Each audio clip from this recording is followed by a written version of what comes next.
형제 자매 여러분, 내가 여러분에게로 가서 하나님의 비밀을 전할 때에 훌륭한 말이나 지혜로 하지 않았습니다. 나는 여러분 가운데서 예수 그리스도 곧 십자가에 달리신 그분밖에는 아무것도 알지 않기로 작정하였습니다. 내가 여러분과 함께 있을 때에 나는 약하였으며 두려워하였으며 무척 떨었습니다.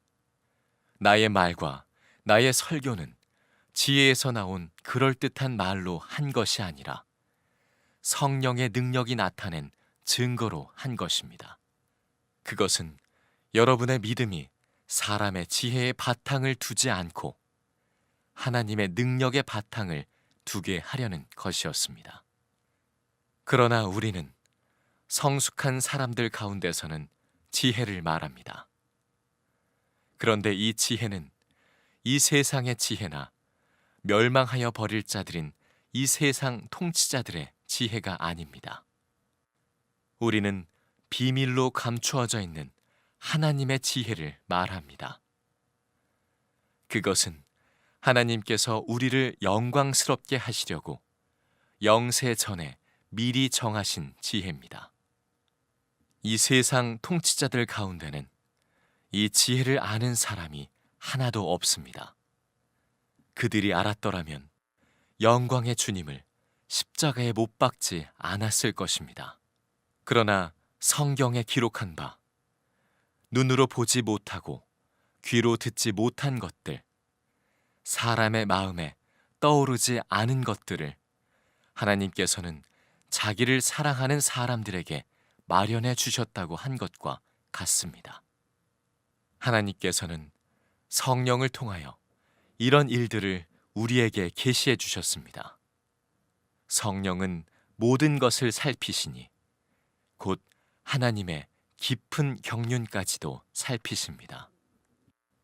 사람 속에 있는 그 사람의 영이 아니고서야 누가 그 사람의 생각을 알 수 있겠습니까? 이와 같이 하나님의 영이 아니고서는 아무도 하나님의 생각을 깨닫지 못합니다. 우리는 세상의 영을 받은 것이 아니라 하나님에게서 오신 영을 받았습니다.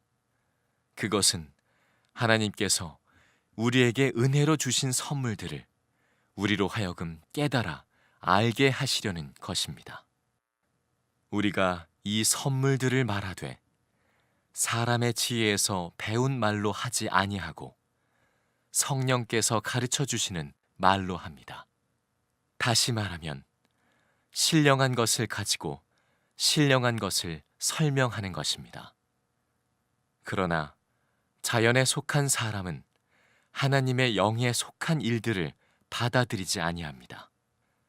그런 사람에게는 이런 일들이 어리석은 일이며 그는 이런 일들을 이해할 수 없습니다. 이런 일들은 영적으로만 분별되기 때문입니다. 신령한 사람은 모든 것을 판단하나 자기는 아무에게서도 판단을 받지 않습니다. 누가 주님의 마음을 알았습니까? 누가 그분을 가르치겠습니까? 그러나 우리는 그리스도의 마음을 갖고 있습니다. 아멘. 하나님의 말씀입니다. 자리에 앉으시겠습니다.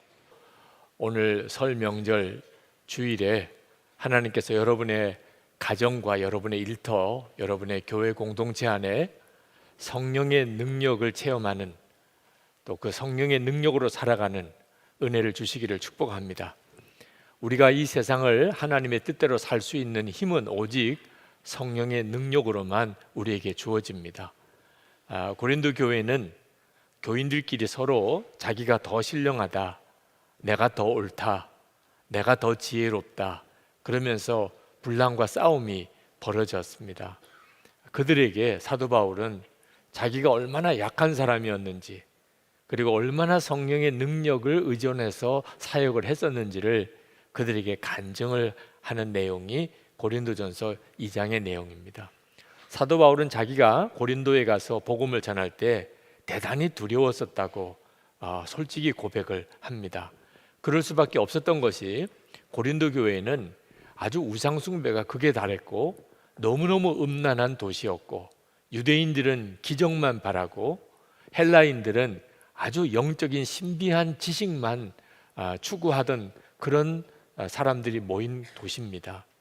거기서 사도 바울은 1절에 보면 자기가 훌륭한 말이나 지혜로 그들에게 복음을 전하지 않고, 2절에 보면 오직 십자가의 예수 그리스도만 전하려고 했었다고 그렇게 고백합니다.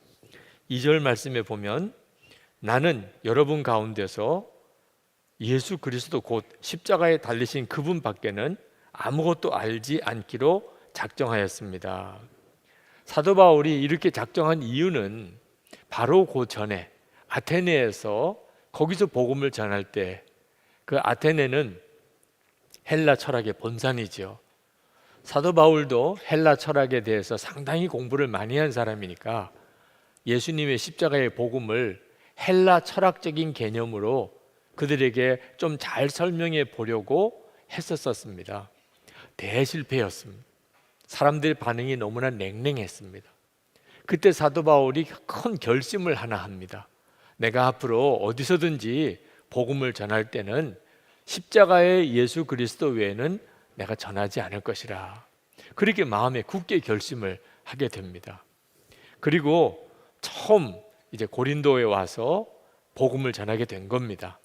본인이 그렇게 결심한 대로 십자가의 예수 그리스도만 전하려고 했는데 너무너무 두려웠다는 겁니다. 사람들이 도무지 받아줄 것 같지 않은 그런 도시 분위기에서 예수님의 십자가 복음만 전해서 과연 이 사람들이 예수를 믿을 수 있을까? 그런 두려움이 있었습니다. 여러분, 정말 지독한 무신론자들이 모였고 또 네노라는 지성인들이 모인, 사람이 가득 모인 강당에서 여러분에게 예수님의 복음을 전해보라, 그럴 때 여러분은 어떤 느낌이겠습니까? 그 느낌과 비교할 수 없는 두려움을 사도 바울이 느꼈던 겁니다. 그때 사도 바울은 자기는 오직 성령의 능력만 의지했다고 고백합니다. 왜냐하면 자기가 가지고 있는 지혜로 복음이 전해질 수 없다는 사실을 너무나 분명히 알았기 때문에. 4절에 보면 나의 말과 나의 설교는 지혜에서 나온 그럴듯한 말로 한 것이 아니라 성령의 능력이 나타낸 증거로 한 것입니다. 사도 바울은 믿음이라는 것은 사람의 지혜로운 말을 듣고 생기는 것이 아니고 하나님의 말씀이 임할 때, 성령의 능력으로 하나님의 지혜가 임할 때 생긴다는 것을 분명히 알았습니다. 5절에 그것은 여러분의 믿음이 사람의 지혜의 바탕을 두지 않고 하나님의 능력의 바탕을 두게 하려는 것이었습니다. 세상의 지혜로는 도저히 알 수 없는 것이 하나님의 지혜입니다. 7절에 우리는 비밀로 감추어져 있는 하나님의 지혜를 말합니다. 그것은 하나님께서 우리를 영광스럽게 하시려고 영세전에 미리 정하신 지혜입니다. 여러분, 하나님의 지혜가 있습니다. 하나님의 지혜는 우리 눈에는 보지 못하고 우리 귀로는 듣지도 못하고 우리 마음에는 깨달아지지도 않습니다. 오직 성령의 능력으로만 알 수가 있는 것입니다. 우리가 요즘 살아가는 이 세상은 사람이 단세포 생명체에서 점진적으로 단계적으로 진화되어졌다고, 사람은 그래서 사람이 되었다고 믿는 시대입니다. 그게 세상의 지혜입니다. 하나님의 창조를 믿지 않으니까, 하나님의 존재도 믿지 않고 하나님의 창조도 믿지 않으니까 결론은 그 결론밖에 없는 거죠. 저는 과학을 전공한 사람이 아니기 때문에 과학적인 논증을 하기는 이 자리가 참 조심스럽고 답답합니다. 그러나 저는 분명히 믿습니다. 사람은 절대로 진화된 존재가 아니고 하나님이 창조하신 존재라고 확신합니다. 만약에 사람이 진짜 단세포 생명체에서 단계적으로 그렇게 진화된 존재라고 한다면 틀림없이 우리 주변에 아직도 사람으로 진화가 덜 된 그런 존재가 있어야 합니다. 있는 정도가 아니고 많아야 됩니다. 그리고 우리 주변에 사람보다도 더 진화된 존재도 수도 없이 많이 있어야 합니다. 그래야 말이 맞는 겁니다. 여러분, 좀 덜 진화된 존재 보셨습니까? 더 진화된 사람 보셨습니까? 옆에 있는 사람은 덜 진화된 존재 같습니까? 아니면 더 진화된 존재 같습니까? 사람은 덜 진화되고 더 진화된 존재가 없습니다. 인종은 차이가 있을지 모르지만 다 똑같이 하나님이 창조하신 사람입니다. 물론 시대적으로 사람 중에 열등한 인종이 있다고 생각했던 시대가 있었습니다. 사람들 중에는 우수한 특별한 인종이 있다고 그렇게 믿어서 열등한 인종은 노예로 삼아도 되고 무참하게 죽여도 된다, 그게 인류를 위해서 더 유익하다, 이런 무서운 생각을 진화론적인 사고가 가지는 게 이렇게 무서운 것입니다.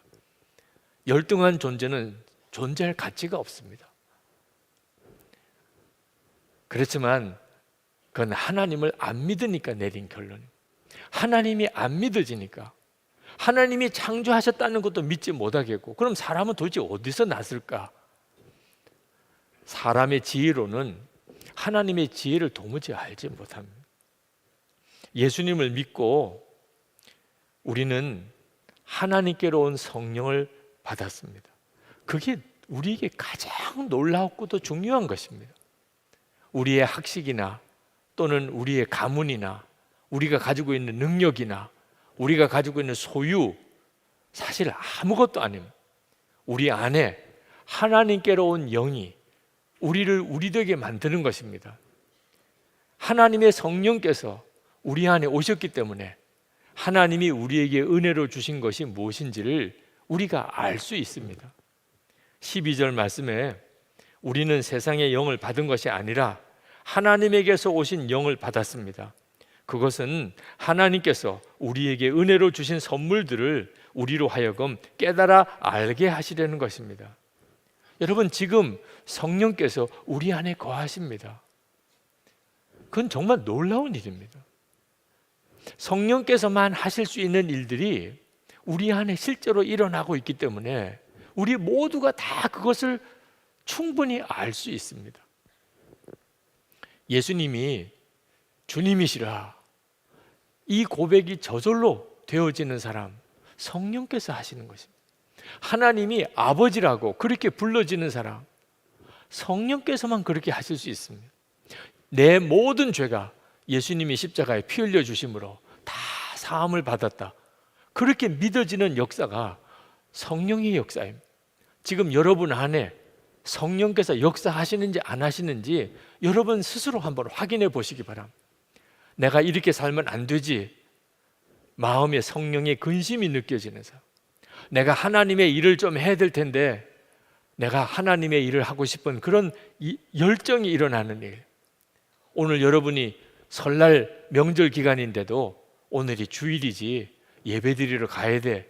도대체 여러분 안에 무슨 역사가 일어났길래 오늘 이 설날 명절에 예배를 드리러 이렇게 오신 것입니까? 기도해야 될 텐데 무슨 역사가 일어나고 있는 겁니까? 성경을 읽어야지. 무슨 역사가 일어나는 것입니까? 사랑해야 돼, 용서해야 돼.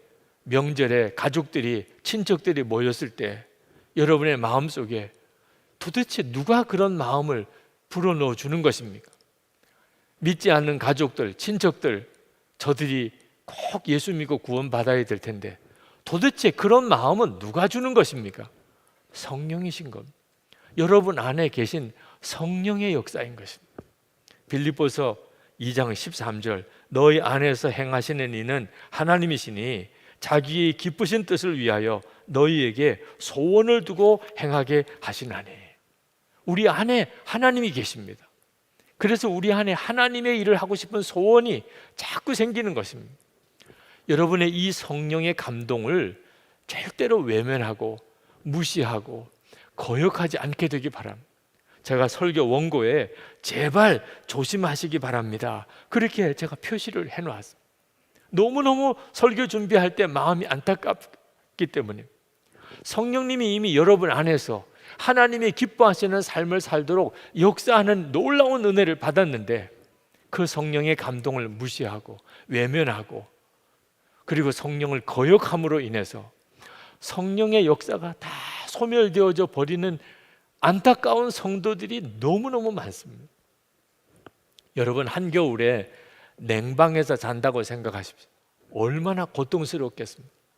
제가 한 번은 타지키스탄이란 나라 수도 두산베에 집회를 인도하러 갔었던 적이 있습니다. 늦은 겨울이에요. 그 나라는 난방이 별로 안 되는 방에서 자더라고요. 그 냉방 같은 방에서 얼마나 추워 떨고 그 밤을 지냈는지 모릅니다. 그때 그 추위 느낌이 지금도 제게 생생하게 느껴질 정도입니다. 그런데 여러분, 영혼에도, 우리의 영혼에도 그런 냉방이 있습니다. 우리가 성령의 역사하심 무시하고 살면, 외면하고 살면, 그러면 우리의 영혼이 어느 순간에 차디찬 냉방과 같아집니다. 그 고통이 얼마나 끔찍한지 여러분 아셔야 됩니다.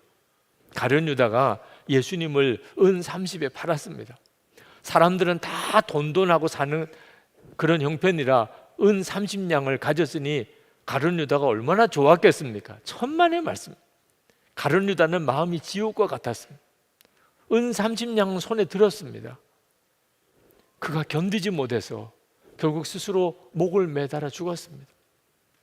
영혼이 성령이 떠난다. 내 속에서 성령의 감동과 성령의 임재가 떠나게 되는 끔찍한 일입니다. 하나님이 믿어지지도 않고, 하나님의 감동이 더 이상 느껴지지도 않고, 하나님의 강권함도 없고, 성령의 근심도 없고, 하나님을 향한 소원도 없고, 하나님이 주신 생각도 없고. 여러분, 이렇게 되면 안 되는 겁니다. 어떤 분이 목사님, 저 성경 통독을 하는데 성경 다 읽고 나면 하나도 생각이 안 난다는 거예요. 그런데도 계속 읽어야 되냐는. 목사님, 새벽기도 제가 매일 나오는데 그렇다고 기도 응답 받은 거 별로 없습니다. 매일 일기를 쓰라고 그래서 예수 동행 일기를 쓰긴 쓰지만 그렇다고 특별하게 무슨 놀라운 일이 제 삶에 벌어지지도 않습니다. 몰라서 하는 이야기입니다. 우리가 계속해서 성령의 인도하심을 주목하고 말마다 주님을 바라보고 말씀 보고 기도하며 살면 우리 안에 성령의 열기가 반드시 느껴집니다. 그래서 예배드리고 싶은 마음도 드는 거예요. 교회 오고 싶은 마음이 그래서 드는 거예요. 성령의 책망도 느끼는 거예요. 이제는 변화되어야 되겠다, 이런 생각도 드는 겁니다. 예수님이 나를 속죄하셨어, 이런 신앙 고백도 나오는 거예요. 성령의 열기가 내게 있기 때문입니다. 그런데 기도도 안 하고 성경도 읽지 않고 매일 주님 바라보는 생활도 중단해버리고 주일 예배도 안 나오고 한번 그렇게 살아보십시오. 여러분이 금방 압니다. 내 영혼이 냉방이 되어버렸다. 그때마다 뭐라고 설명할 수 없는 어떤 두려움, 그리고 염려, 그리고 분노, 혈기, 스스로가 자기를 도무지 억제할 수 없는 그런 죄로 끌려가는 그런 비참한 삶이 그 뒤 따라옵니다. 삶 전체가 파멸에 이르게 되는 것입니다. 목회를 아주 잘한다고 그렇게 소문난 전도사님이 있었습니다. 전도사인데도 그렇게 교회를 잘 섬겨서 교회를 부흥시키고 있다는 겁니다. 참 기특한 전도사님이다, 그렇게 생각을 했었는데 어느 날 저를 상담할 게 있다고 찾아오셨어요. 그런데 그분이 하는 이야기가, 목사님, 저 쇼를 하고 그동안 살았습니다. 깜짝 놀라는 고백을 했어요. 설교, 목사님, 제가 어떻게 하면 교인들이 좋아하는 설교를 할 수 있을지 다른 사람들 설교문 보고 짜집게 하는 식으로 해서 얼마든지 설교를 잘 할 수 있었습니다. 교인들이 성령을 충만하게 받는 것을 그렇게 사모해서 자기가 가만 보니까 방언을 해야 되겠길래 방언하는 사람 따라다니면서 들어보니까 아무렇게나 막 말하면 방언이 들어요. 그래서 새벽기도 때 교인들 기도하라고 해놓고 뒤에서 큰 소리로 나오는 대로 막 이야기를 했더니 우리 전도사님 방언 받았다고 다들 교인들이 좋아한다. 그러나 자기는 밤새도록 음란물을 보고 가지 말아야 될 때를 다니고 자기는 그렇게 살았다는 거예요. 그런데 요즘에는 너무 두렵다는 거예요. 내가 이렇게 살아서는 큰일이 날 것처럼 느껴진다는 거예요. 그래서 저를 찾아온 거예요. 제가 그 전도사님이 그런 모습인 줄은 상상도 못했습니다. 그런데 그런 고백을 할 수 있다는 것 자체가 아직까지 하나님이 이 전도사님을 포기하지 않았다는 것을 알았습니다. 하나님이 당신을 포기했다면 나에게 오지도 않았을 겁니다. 지금이라도 하나님 앞에 정직하세요. 목회를 잘하고 교회가 부흥되는 게 중요한 게 아닙니다. 당신의 영혼이 당신이 어떤 상태인가를 말해주고 있습니다. 교인들에게도 정직하세요. 거기서부터 시작하세요. 여러분, 여러분의 영적인 상태는 여러분이 압니다. 여러분 안에 그래도 내가 이만큼 믿음을 지킬 수 있는 것은 말씀을 듣고 그런 대로 기도를 해보려고 했고, 그래도 예배를 드리고 교회에 나와보려고 했었기 때문에 그만큼 이 정도가 되는 거예요. 그러나 여러분, 세상을 절대로 쉽게 생각하면 안 됩니다. 사도 바울이 그 두려운 순간에 누구도 복음을 들을 것 같지 않은 그 고린도시에 예수 그리스도 십자가의 주님만 전하려고 하다 보니 성령의 능력이 아니고는 할 수가 없었습니다. 우리라고 다릅니까? 우리도 성령의 능력이 없이는 이 세상에 하나님 뜻대로 절대로 살 수 없습니다. 잠언 24장 30절 말씀부터 보면, 내가 게으른 자의 밭과 지혜 없는 자의 포도원을 지나며 본즉 가시덤불이 그 전부에 퍼졌으며 그 지면이 거친 풀로 덮였고 돌담이 무너져 있기로 내가 보고 생각이 깊었고 내가 보고 훈계를 받았느니라. 내가 좀 더 자자 좀 더 졸자 손을 모으고 좀 더 누워있자 하니 내 빈궁이 강도같이 오며 내 공핍이 군사같이 이르리라. 게으른 자의 그 논 밭 보니까 잡초가 우거져 있더라는 거예요. 그때 깨달았다는 겁니다. 게으른 자의 삶은 이렇게 갑자기 궁핍이 찾아오게 되는 거구나. 여러분, 영적으로는 똑같습니다.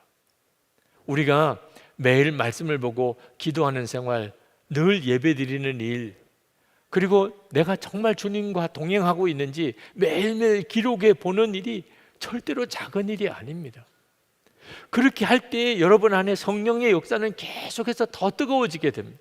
만약에 여러분이 그 일을 중단하면 어느 순간에 여러분의 영혼은 꽝꽝 얼어붙은 냉방이 되어버립니다. 가정 안에 한 사람이라도 성령으로 뜨겁게 감동이 된 사람이 있으면 그 가정은 무너지지 않습니다. 그러나 가족 전체가 다 영혼이 다 냉랭해지기 시작하면 그 가정은 어느 날 한순간에 다 무너져 버립니다.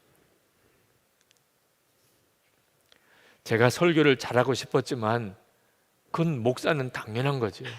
어떻게 설교를 잘하게 되는지를 몰랐습니다. 제 지혜로, 제가 가지고 있는 지식으로 어떻든지 사람들 듣기에 좋은 설교를 그렇게 해보려고 무던히 애를 썼습니다. 토요일 밤이 되면 저는 초죽음이었습니다. 하나님이 주시는 메시지가 딱 붙잡혀지지 않으니까 그럴듯하게 문장은 꾸렸는데 하나님이 주신 메시지라고 느껴지지 않으니까 토요일 밤에 잠이 오질 않습니다. 그렇게 피를 말리듯이 설교를 준비해서 해도 끝나고 나면 허탈감이 확 밀려옵니다. 성도들이 귀만 즐겁게 했지 마음을 움직일 수 없었구나. 어떻게 하면 도대체 설교를 제대로 할 수 있을까? 설교는 저에게 무거운 짐이고 아주 두려운 고통이었습니다. 그때 고린도 전서 2장 12절 말씀을 주님이 저에게 눈을 열어주셨어요.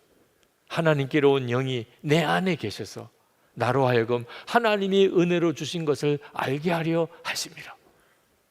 하나님이 내게 주시는 메시지를 내 안에 계신 성령께서 알게 하신다. 아니, 내가 그토록 설교 때 하나님이 주시는 말씀을, 하나님이 주시는 은혜를 그렇게 알기 원했는데 이게 이렇게 간단하단 말이에요.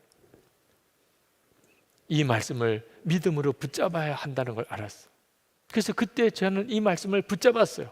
하나님, 제가 더 이상 내 지식과 내 지혜로 설교 잘해보려고 몸부림치지 않겠습니다. 저는 그저 제 안에 계신 성령께서 하나님이 나에게 주신 메시지를 알게 하실 거라고 믿겠습니다. 그리고 저는 기다리겠습니다. 그게 그때부터 저의 설교 준비였습니다. 성경 본문을 읽고 또 읽으면서 성령께서 하나님이 나에게 주시는 메시지를 알게 하실 거라. 그래서 받았을 준비를 하고 계속 말씀을 묵상하고 또 기도하고 묵상하는 거예요. 그때부터 저에게 설교 준비는 은혜의 시간이 됐어요. 설교 준비하는 자만 알 거예요. 하나님께서 나에게 깨닫게 하시고 하나님이 나에게 주시는 너무나 놀라운 메시지들을 받아 적는 기쁨을 아마 여러분들이 잘 이해하기 어려우실 겁니다. 여러분, 사도 바울이나 설교자에게만 그렇게 하나님의 은혜를 알게 하시는 성령의 역사가 필요한 게 아니잖아요. 여러분도 다 그렇잖아요. 가정에서, 여러분 다닌 학교에서, 여러분이 일하는 일터에서, 우리가 교회 공동체 안에서 하나님의 지혜가, 하나님의 은혜가 무엇인지 그걸 깨달아야 될 때가 얼마나 많습니까? 부부 사이에, 부모님에게 또 자녀들에게 어떻게 해야 할지, 여러분의 가정에서 크고 작은 일들을 결정해야 될 때 도대체 하나님이 주시는 메시지가 뭔지, 일터에서, 사업장에서, 직장에서, 학교에서 하나님의 메시지가 필요하잖아요. 성령님만이 그걸 알게 하신다는 거예요. 여러분도 하나님께서 여러분에게 주시는 메시지를 정말 알기를 원하시는 분들은 주님께 구하세요. 반드시 주님이 그것을 여러분에게 알게 하십니다. 13절 말씀부터 보겠습니다. 우리가 이 선물들을 말하되 사람의 지혜에서 배운 말로 하지 아니하고 성령께서 가르쳐 주시는 말로 합니다. 다시 말하면 신령한 것을 가지고 신령한 것을 설명하는 것입니다. 그러나 자연에 속한 사람은 하나님의 영에 속한 일들을 받아들이지 아니합니다. 그런 사람에게는 이런 일들이 어리석은 일이며 그는 이런 일들을 이해할 수 없습니다. 이런 일들은 영적으로만 분별되기 때문입니다. 여러분, 우리 안에 예수님이 계십니다. 이건 정말 놀라운 일이에요. 16절 말씀에 누가 주님의 마음을 알았습니까? 누가 그분을 가르치겠습니까? 그러나 우리는 그리스도의 마음을 가지고 있습니다. 그리스도의 마음을 가지고 있다는 것은 예수님이 우리 안에 거하신다는 거예요. 어느 종교도 그렇게 말하지 않습니다. 내 안에 부처가 있다, 내 안에 마호멧이 있다, 내 안에 공자가 있다. 어느 종교도 그렇게 말 안 해요. 그런데 우리는 내 안에 그리스도가 계시다, 그리스도의 마음이 내 안에 있다라고 말합니다.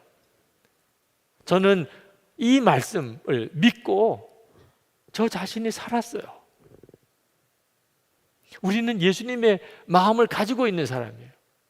그게 바로 성령의 능력입니다. 저는 이런 교회를 담임할 수 있는 그런 수준의 목사가 못 됩니다. 저는 여러분 앞에서 이렇게 설교할 수 있는 그런 수준의 목사도 못 됩니다.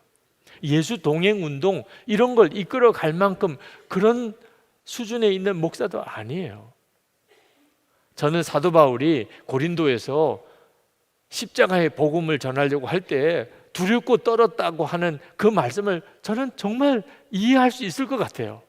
제가 이 교회에 부임해 왔을 때 이 교회 예배당 건축을 완공하라, 이 교회를 다시 정상적인 교회로 일으키고 부흥시키라, 저에게는 불가능한 일이었어요. 이건 내가 할 수 있는 일이 아니었어요. 마치 죽은 사람을 살려내라, 그런 것과 똑같이 느껴졌어요.